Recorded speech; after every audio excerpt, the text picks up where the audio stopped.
One chapter ends and the next ride begins.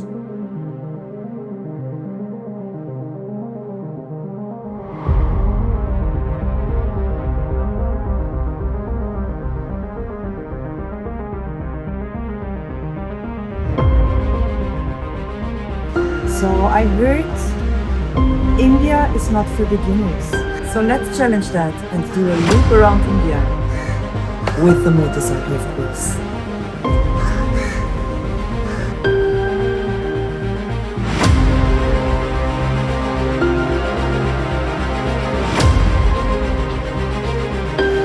I'm not going to tell you why you should visit India. I will show you why you should visit India.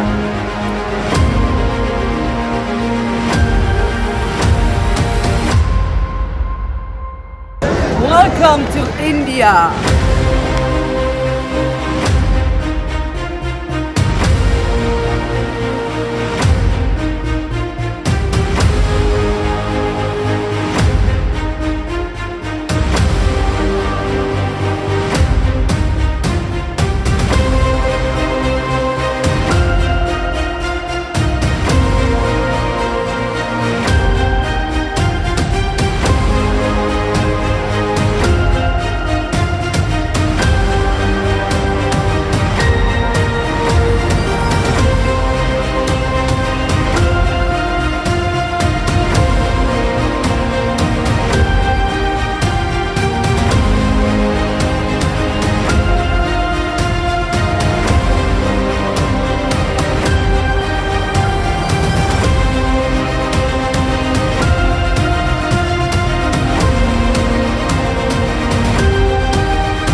Are you ready?